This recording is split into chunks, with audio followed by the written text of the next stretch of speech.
Good morning, listener. Good morning, Welcome. good morning, Colonel Meza.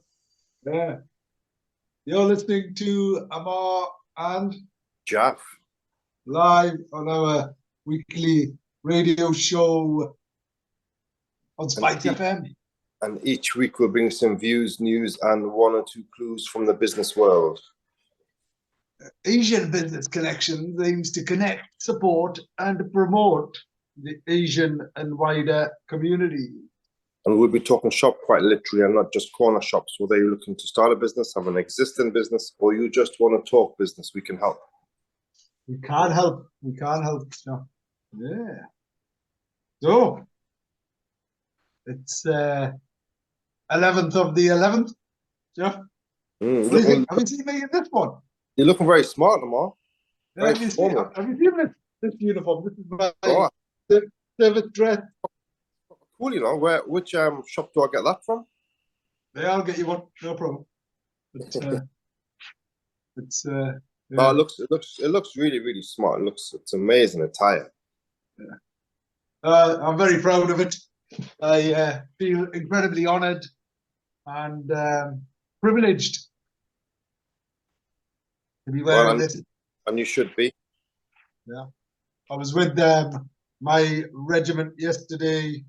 We were talking about sort of engagement with employers and things like that, Jalf, and the value that being a reserve can and does bring. Right. So just very briefly on that, I'd like to talk a little bit about that. But both you and I, as employers, our major challenges are recruitment, retention. We've got environmental factors in regards to costs going up, demand for bigger, better salaries, developing skills and training and all of that. And it's really, really hard for small businesses to compete with those sort of multinationals.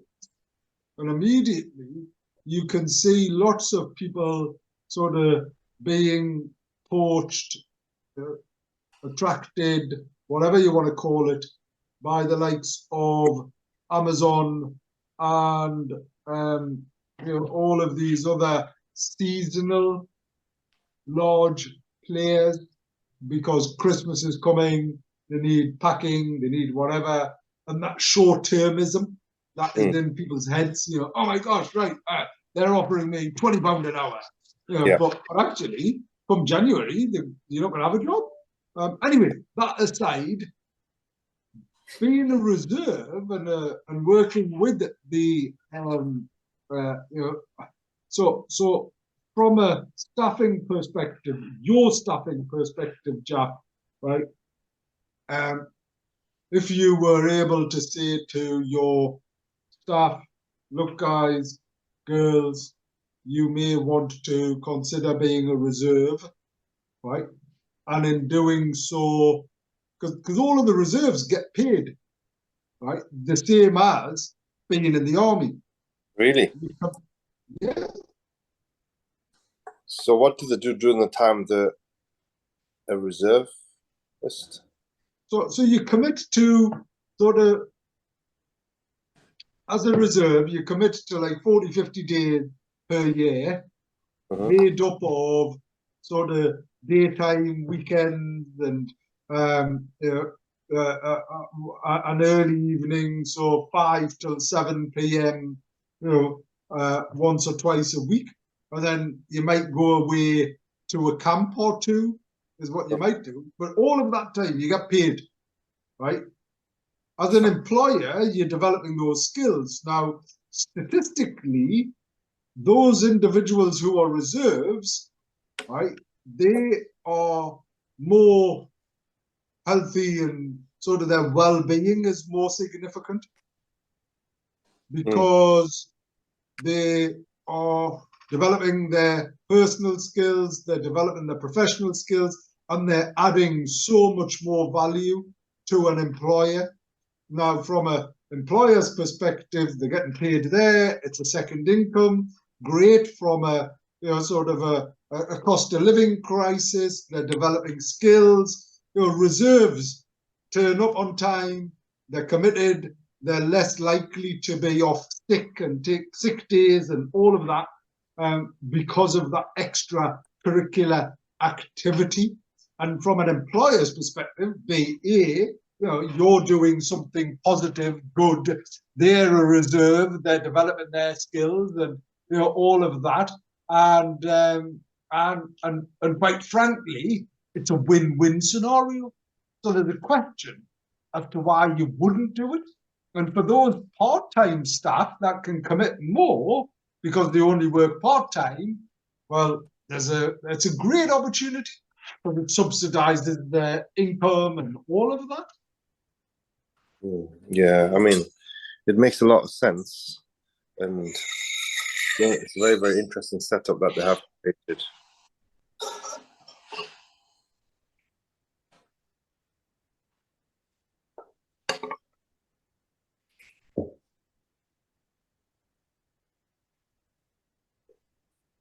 So, when you're signing up?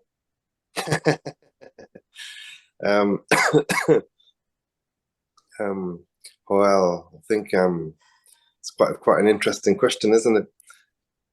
If you're a reservist, right? Let's say that, would you not be the first ones to get called out to the front line? What? No, it's the regular that. Yeah, but if there's something happens, like what's happening in Russia, they just what does mobilization mean, Ammar, when they just say that everyone has to mobilize and go to war, even if you don't, even if you're not a soldier? Is that what mobilization? In Russia, yeah, that's what it means, yeah. But in the UK, there's no such law. No, as then mobilization will see troops being mobilized, not necessarily. We don't have compulsory national service. Russia is introducing that, doing that, and that's why lots of people are unhappy because they don't want to fight in that war. Yeah. It also feels as if I've had a military haircut.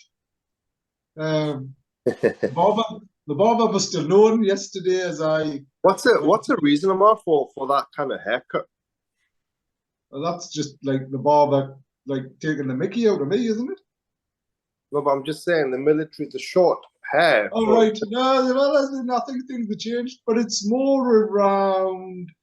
If you think about it, the principles are probably no dissimilar than some of the principles that exist around religion and such, like cleanliness, sort of that discipline. The longer your hair, the more likely you're going to get picky. But I don't know that. There's a range of considerations, right? As in, yeah. I mean, the ideal scenario from a haircut for you then don't have to worry about someone pulling your hair is just shaving it all off. Yeah. As in, if you were in close combat and someone pulled your hair, it's going to hurt. You're given something to get a hold of. Yeah. It might affect your visibility and all that kind of stuff. Yeah. Is the thing. So, but anyway, yeah, I think I went to can you remember the fan barber? Oh, yeah. Yeah. The famous fan barbers. What? Fan barber's not there, though, but fan barber's daughter took on the mantle, I think. Did she? I think so, yeah. Well, our parents used to torture us by taking us to the fan barber because you'd go in and you'd go, what do you want to look like? Well, I want to look like Brad Pitt. And you'd come out looking like, sort of Bruce Lee or Jackie Chan or whatever it was. It was, I think we only had one cut and they had a basin. So they put a basin on your head and cut it round. Yeah, he was the one. He was the go-to place. But then after that, I think the step up was to go to David B, wasn't it? David B. Where was he? Just on the Westgate Road in a shop in the corner. Yeah. Was it top of Ellesmere Road or Farndale Road? It was further up, wasn't it? It was somewhere around there. It was somewhere around opposite, near the Quick Fit or National. Sorry, near National. So that was anyway, talking about yeah. So Back to the Future. Today is obviously Remembrance Day. It is the 11th of the 11th. It is 40 years since the war in the Falklands. Jeff, what can you remember about the Falklands? Can you remember much? I think I remember that it must have been around about what one was that 82, yes? Yeah, if it was 40 years, yeah. Because obviously there was a lot of bad feeling with the Argentinians, and I know the '86 World Cup was there was a lot of hype around Argentina and England. And I think that it was because of the Falklands. I don't know too much. All I know is obviously the Falkland Islands is an island which historically it was probably land which was owned by Argentina, and obviously the Brits over the years went and took it over, created their base, claimed it, and I think at some point the Argentinians wanted it back, but you know they don't have any type of military power as we do, so I think they attempted to take it over, but Thatcher went in and said, "Look, that's not going to happen." And I think it was a very, very short war, wasn't it? Couldn't even call it a war, could she? Well, no, it was a war. 200 Yeah. and something people got killed. Uh-huh. British people. It was actually people on the Falklands who had voted for and have continued to vote to remain part of the British sort of system and part of Britain and the United Kingdom. So I don't quite, unlike other sort of colonial places and states where they have questioned, the rule, whether direct or indirect, of the United Kingdom, or for people from Falkland Islands, without a doubt, had constantly and consistently. It was them that asked for the help. It was them who sort of said, "We're British, we need your help." But what an incredible distance to go to war. It's almost like Pearl Harbor. Imagine coming all the way from Japan in those days. And obviously this was slightly different. But I think a boat from here, is it not like 7 days or 10 days to get from here to sort of the Falklands by boat? It's not close. It's not exactly close. And it was an interesting time, Jeff, in that Falklands,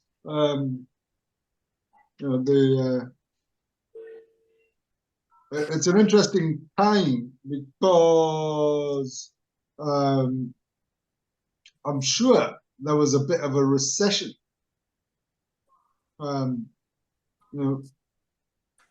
going on, and Thatcher was hugely out of favour. So Margaret Thatcher, our Prime Minister, and there are suggestions that as a consequence of her because of this war, it saved her in a big way. People saw her as a very powerful, Prime Minister. And in fact, she was. We need to acknowledge and appreciate, regardless of your political persuasion, that she was an incredible woman. Oh, she was the first female Prime Minister of the UK, Great Britain. So, and she was very strong leader. She was a very strong leader, wasn't she, Margaret Thatcher? Very much so. Yeah. So the early 1980s recession was a severe economic recession that affected much of the world between approximately the start of 1980 and 1983. It is widely considered to have been the most severe recession since World War II. So it's interesting that that was going on, and then the war happened, and wars bring people together. War gives prime ministers purpose. It gives sort of political leaders the opportunity to showcase themselves, and from an economic perspective, it has a positive influence on the economy. Usually, if you are going to war. However, war in Ukraine is rubbish for the world. Yeah, it most certainly is. And but like we've said before, months and months ago, there doesn't seem to be any desire for the Western leaders to sit around the table and negotiate and try and put an end to it. That doesn't seem to be on their agenda. So whilst it's bad for everybody, instead of making things more hostile and making things worse, I'm talking about all parties. Someone needs to be able to sit there and bring these boys around the table and, come to a peace agreement. Now, surely, I just don't see any signs of that. I just see signs of giving more and more money and more, weaponry to Ukraine, and I don't understand the logic of doing that.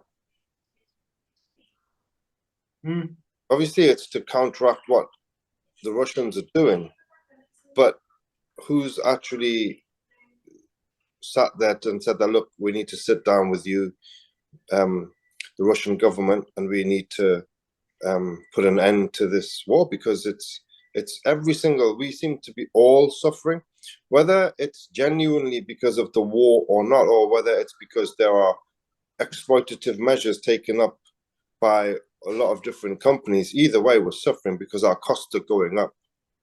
The prices of goods, raw materials, everything is just going up constantly. It's at a faster pace than what it did during the pandemic. So it's having a significant impact, very, very negatively, on the entire world. And I just can't get my head around why the leaders are not sitting around the table to try to come to a solution. Yeah, Gandhi was an incredible individual, wasn't he?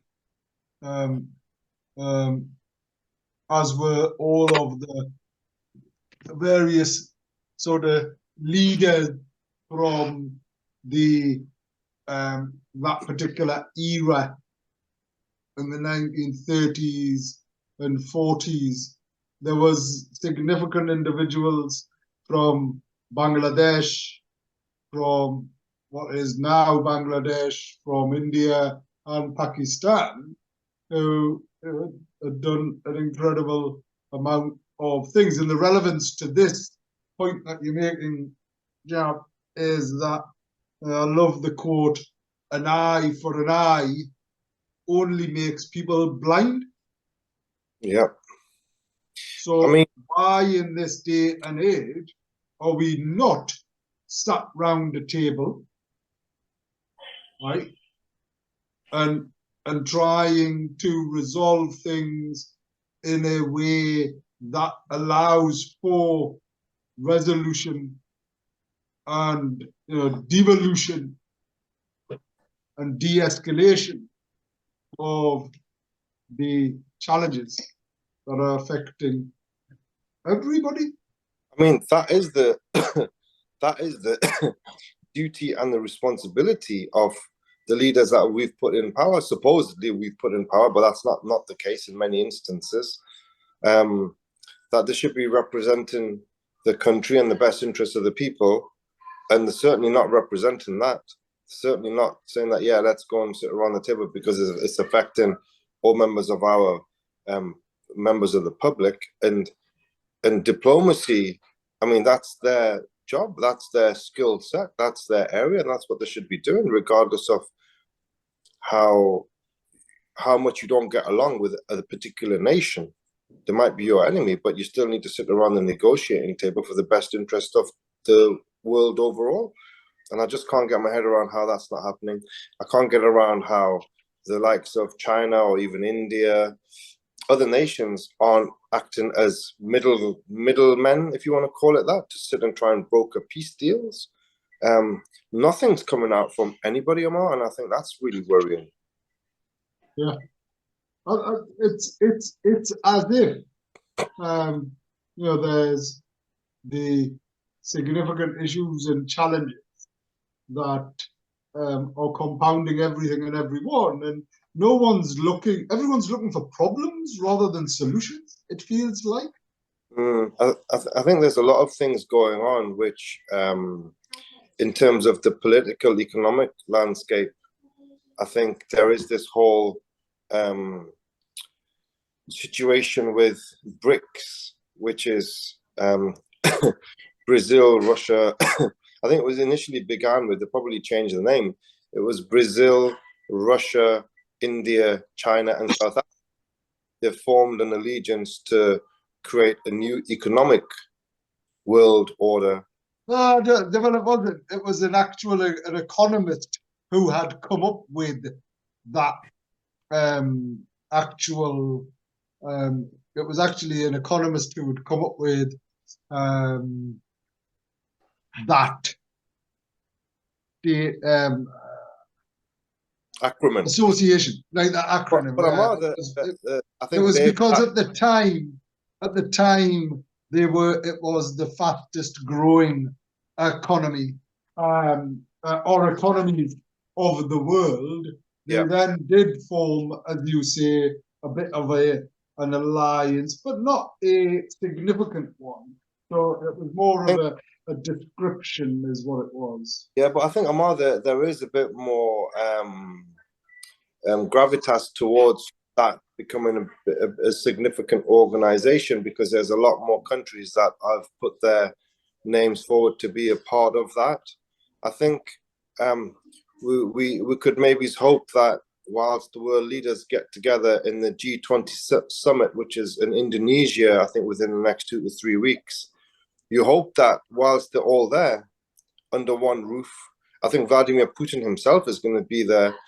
You would thought that they would sit there and come to some kind of opportunity to sit down and talk. I don't know if that's going to happen or not, but there's a perfect opportunity there for something to happen. But I think I think when you speak to people about all we want safety and security for the human race first and foremost. We want there to be security in terms of being able to secure our families. So we need security in our jobs, in the economy, in people's health.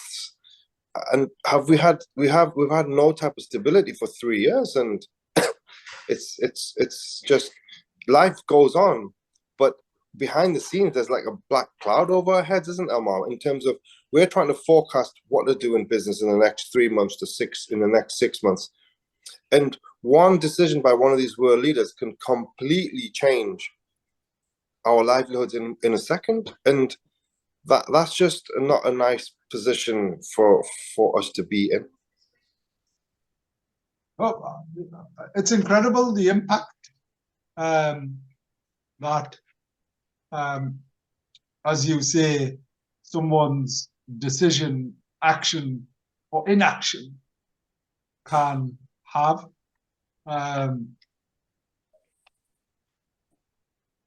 It's crazy.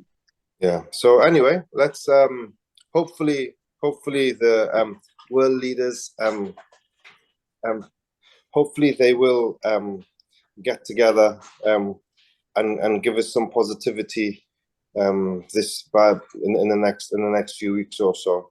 So Ammar, just moving on to things that are local, how are you finding things in terms of local business? What's your views on? And is there a budget? Is there some kind of another budget coming up next week? Yes, the next Thursday. What is it called, another budget, Ammar, or is it called something else? No, it's a mini budget. It's called another mini budget. Jesus. Mm. So he'd said he would issue a budget on that day. I believe they are going to taxes are going to go up, basically. Yeah. But it's funny, right? You talk about taxes. I was talking with someone whose wife is a senior clinician in the NHS, right? And because of the whole pension and because of the whole tax considerations and because of the whole structure, she gets paid 2%. She's working for 2% when she hits a certain threshold. So as soon as she starts doing extra work, she's left with 2% of her salary. 2% more than me. All right. Imagine saving lives. It's the most stressful environment because it's like acute pediatric intensive care. So children coming in and having to deal with them and save their lives because that's why they'd be in intensive care. Yeah. And you're getting paid 2 pence from a pound. Do you know what, Amar? The whole system, I just think, the more you understand the world and the more you understand a bit more about politics and taxes, I just think it's so unjust and unfair. And I think it's absolutely horrendous that people like in the lady in the position that you just mentioned, that they aren't deemed and seen as the most important people in society and the pay to reflect that. But then when it comes to finding money out of bloody thin air and give X amount of billions and billions and billions of pounds on all these schemes that they came up with from nowhere during the pandemic, and they came up with like what 700-800 billion pounds, and now you can't give our nurses a pay rise of whatever percentage that they're looking for, which is absolutely minuscule in comparison. I don't want to. Sorry, Jack. I don't want to take things out of context, and I think it's quite wrong to compare chalk with cheese. There are distinctly different considerations and constraints. I equally, without getting involved too much politically, for me, strikes are something that existed in a previous society, community, industrial place and space. I think at that time, strikes were the only way to get people and organizations and particular leaders to listen. We live in a wholly different place and space. And the reason why I'm mentioning it, because at this moment in time, as I understand it, all of the societies, everybody is out, all of the, as in clinical trade bodies, so the Royal College of Nursing, the general practice GP, the whatever, Unison, all of the trade bodies have gone out to ask if their members want to strike, and imagine the impact that has on people like you and I. Now, all of a sudden, you've waited so long. So talking about, we've had 3 years of incredible uncertainty to the point of where people feel helpless and hopeless. 2 things that are the worst you can ever feel in any situation, right? Imagine feeling helpless, so you can't do anything, and hopeless. There is nothing that you can dream of. Right? You then have been waiting for a long time for a procedure to go and see, get something done somewhere, and it's scheduled in. You make all of the arrangements. You've got people coming to look after your kids, or looking after your parents, or your parents, your kids are taking time off work to take you to there. They've made all of these arrangements. Some people are having to travel from wherever, and then here a day or two beforehand, literally, even on the day, you find out there's a strike. It's not happening. Millions of procedures, millions of surgery is backed up further. And then not only is everybody who's been waiting, but anyone else who's come into the system, it's double impact. So it's tenfold. Yeah, I understand that, and it's totally wrong. But and it's the same thing with the trains, the same thing with the tubes, it's the same thing. It is only common, like people like you and I, who end up getting impacted.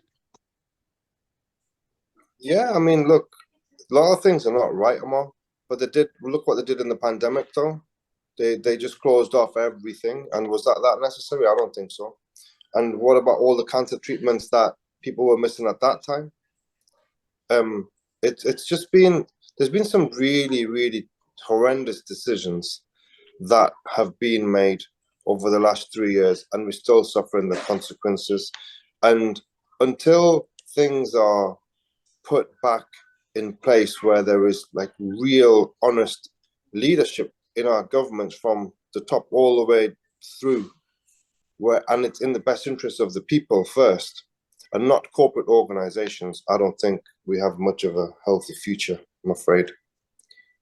Anyway, well, you asked me, how are things?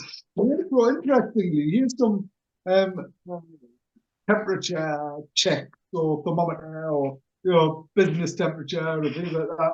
So, in getting my car serviced, I asked the person at BMW, how are things? And he's like, I have never been busier. It is crazy how many people are out buying cars still. And I thought, that's an interesting, and he's not just saying that to me, he's actually saying that, like, as in, that's not a sales pitch. He's like, it is crazy. And I find that extraordinary. Now, from a insolvency perspective, there's an increase of businesses hitting the wall. There appears to be a decrease in people's spending, or people becoming a bit more cautious on things happening.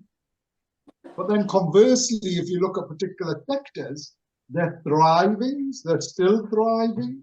So health and life science is growing, digital transformation is happening. But one thing that businesses need to be aware of, and there's a real consideration here, is that European funding, so people aren't aware of what European funding was used for what and where and how, but some of the largest infrastructure projects that have occurred, Jalf, some of the largest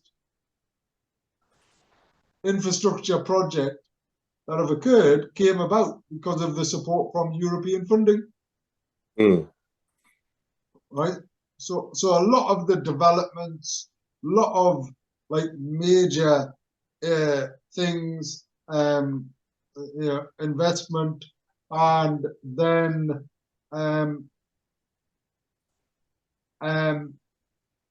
in parallel, further support for those that are unemployed, training, and business support. So my point around the business support is by March time next year, all of the funding that's currently available will start to stop and wind down. So the programs that are available to businesses, they will not be around in the same way that they are now.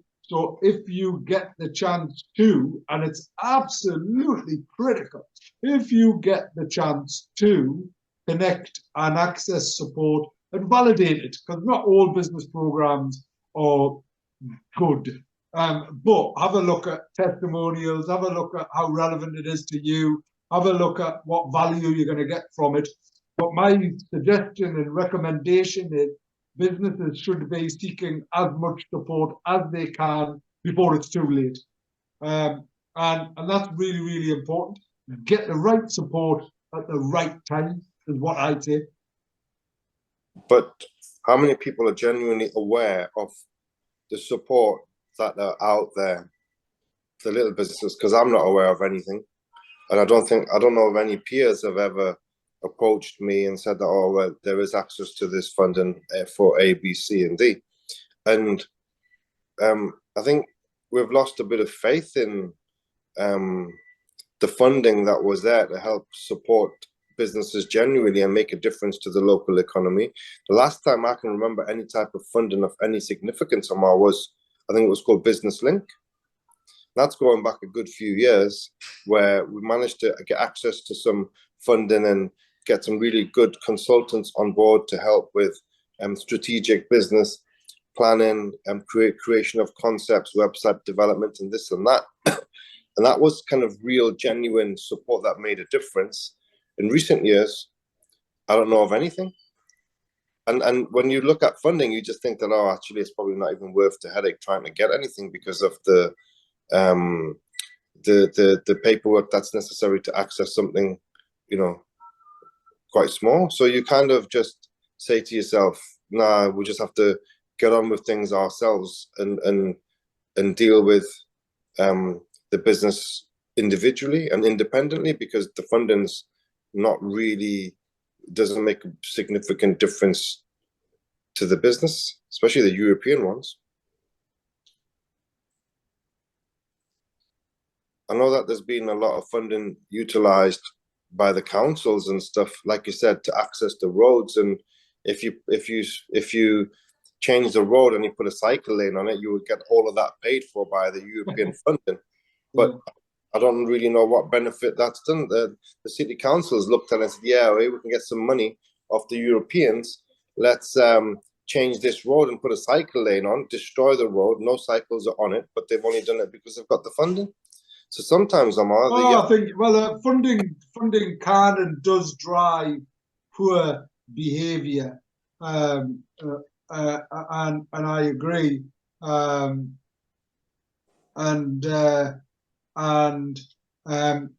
know, I feel as if some of the time, not a lot of the time, but some of the time, decisions are based on, oh, here's some funding, let's just do this.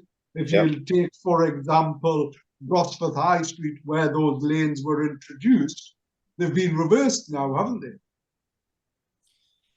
I mean, there's so many poor decisions that are happening in the city. It's just... and I get that. But anyway, going back to the positive aspects of what, and I think my suggestion is quite simply, you're right, there is paperwork to complete for a lot of the support, because that's just the way it was structured. But that's where you evaluate what support you're going to get and on what basis, and goes back to my point around what value you're going to get. You know, is it worth is it worth your time, because you're going to have to allocate time as a business, but is it going to then help accelerate and address some of the issues that you're experiencing? If the answer to that is yes, then my suggestion is get access to that support, because it's not going to be around for very long. Other things, football, were you there on Wednesday? No, Ammar, because I think I didn't. I was away when the tickets were released, and obviously these days, if you don't get the tickets within an hour or so, forget it. But it was an amazing result. It was the record crowd for a Carabao Cup final ever. Was it? I don't think we've had that. We haven't done well at all in the last 15, 20 years in these competitions, and we've played teams in the first rounds and back in the day, in the Ashley era, even if the tickets were £20, you'd only sell like 20, 30,000 of them. So it was a record crowd, sold out. Obviously, we got through on penalties, which was amazing. The next round, the draw was made last night, and we're playing Bournemouth. Again, it's another home draw, which is going to be around about the 19th of December. What was brilliant, Ammar, was whilst we got through, a lot of the big teams were knocked out. So Arsenal are out, Tottenham are out, Chelsea are out, West Ham are out. And then the next round draw, Man City and Liverpool have been paired together. So one of those two teams is going to go out. So there's a brilliant chance. If we can just avoid Man City in the draw, and if we do meet them in the final, that would just be amazing, because we're in the last 16. Hopefully we beat we beat Bournemouth, which takes us into the last 8, which is the quarterfinals. And if we get a favourable draw in the quarterfinal, there is a big chance that we could make it into the final for that. And if you imagine that we were in a position where we could win a trophy this early in the takeover, it would just be the most amazing thing. I think it'll be incredible. And then tomorrow we have Chelsea. Yeah, Chelsea, 5:30 kickoff, another huge game. I think, we're really confident that we're going to be able to, come out of a win, because we're playing so well. Chelsea's been a bit wishy-washy the last few matches. So hopefully we can take advantage of their uncertainty. And they've got a new manager, and he's trying different styles, different systems, and I think they might have been found out a bit. So hopefully, and we've got a really good record against Chelsea as well. Right. So hopefully we can the last match before the World Cup, we can really be on fire and get a victory, and that would just cement 3rd place. Going into December, which would just be an incredible situation to be in. And what would be? Well, it's just what it's doing for the city and the wider region, isn't it? Yeah, I think the feel-good factor, Ammar, is just incredible, absolutely incredible. I think that, look, if you imagine you're the chairman of PIF, Yasser Al Rahman, he's going to be sat there and he's going to be looking at this and thinking, okay, look, we're in 3rd position. This is like an incredible place to be, and you guys have been doing phenomenally well. Now, he would be on the phone to Darren Eales and Dan Ashworth and saying to them, lads, right, okay, tell me what you need for us to get Champions League football next season. And if they're looking to do a couple of deals in the summer transfer window, Ammar, and if you imagine where we were this time last year, where we were in the relegation zone and it was difficult to attract people, but even as difficult as it was, because we were in the relegation zone, we still attracted people like Trippier and Bruno and all the rest of the boys.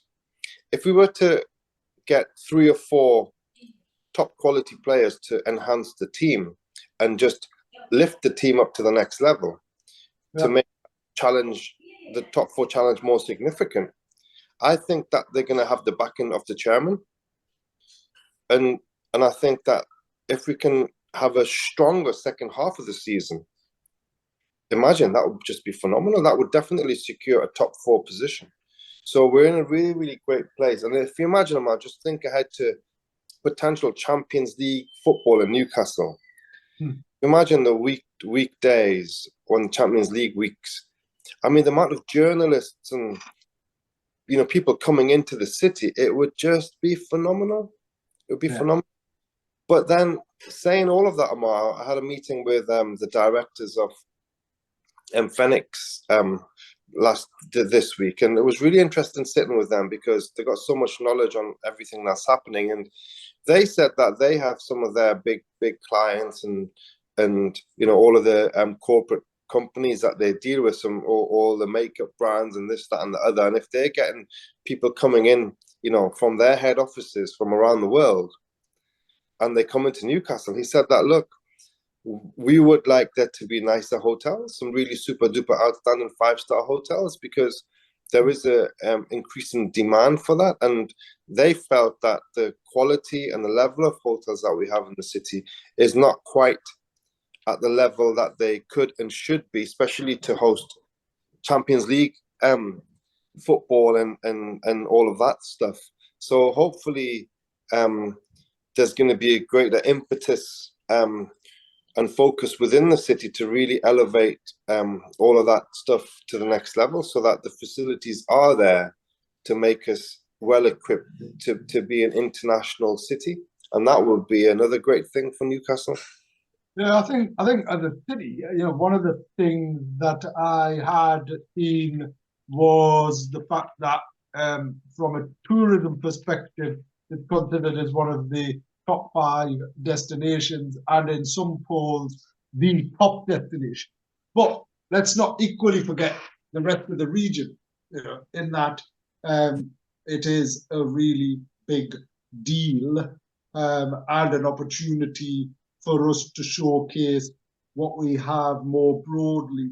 So the benefits to the broader, wider region as people come more to Newcastle is that they want to stay and visit Northumberland and go down to Tees Valley and see all of the beautiful spaces and places, and then potentially start buying places, investment and all of that. So I mean, gosh, the Reuben brothers have been long-term investors in Newcastle for decades. They bought Pilgrim Street decades ago. They own swathes of Newcastle and surrounding areas. That was well before Jamie got involved in the football thing and whatever else. And so there's that commitment has always been there. It's existed, which is wonderful, wonderful. Yeah, let's see what happens. Let's encourage that to happen. Let's recognize our various other strengths. So last night, Dynamo celebrated their the digital awards and things like that, and we're one of the foremost, fastest growing, thriving digital leaders in the UK. So outside of London, we have a thriving, we're the second outside of London, immediately after London. We're next from a digital perspective. We're leading on so many innovations, health and life science, all of that. And Jalf, from a leisure and hospitality perspective, what does that mean? What, digital? No. Sorry, leave digital. What is happening? Generally, broadly, what are you experiencing? Going back to Phoenix, how are they? What's their outlook? I think Phoenix, I don't know if you've been in recently, Ammar, but they've spent a huge amount of money creating this new atrium, where basically they've cut through all the floors. They've cut a hole through all the floors, basically. So you can stand on the ground floor and you can see all the other floors, and that's just made it a very open. It's given it a very open feel. So they've made some big changes aesthetically, but I think they're very, very positive in terms of the Phoenix as a brand, which is so important for Newcastle City Centre. They are changing a lot. They're gonna be a really, really dynamic operator in the next few years. There's gonna be hospitality and restaurants are gonna play a much bigger part in Phoenix than what they do at the moment, and it's gonna be on multiple floors, and it's gonna be very, very varied type of restaurants that they're going to have. So that is a really, really big deal. The city centre, Ammar, I would say that it's busy, but then our suppliers are saying that not everybody is hitting the heights that they would like, and some people are not very happy with where they are in terms of business. Our experience is that we are very busy at this moment in time, as you would expect it to be. So November and December, obviously, you have your harvest with Christmas parties. I think for all hospitality will get through the next few weeks and months. I think the real test is going to be in January, when things do take a turn and it's a lot quieter. I think we'll know realistically where we are in terms of businesses and your finances. And our costs just keep on going up on a constant basis, and that's just part of what business is today. But generally, I think hospitality is good, and I think the city is very, very busy, and I think it will be for certainly for the next 6-7 weeks or so. Amazing. Well, we're going to cut the show early, Jalf, because it's Remembrance Day, and obviously I need to go and Gabbar, get the Look, looking, it's amazing that you're representing a member from our community is it's a pleasure. Fully clothed up and representing the city, and on such a big day such as Remembrance Day. So pass all of our on Sunday, Jalf, if you're free and able, I would encourage you to come along to Monument, where my regiment will be firing a gun. All right. So in the morning, about me. 10:30. What? As long as you're not firing the gun at me, I'll come along. No, it's as in one of our cannons goes off. All right. So there's a bit of a display, and then yeah, it'd be nice if you were there. Excellent. Okay, you've been listening to Ammar and Jalf live on our weekly radio show. Until next week, it's goodbye from me. And goodbye from me.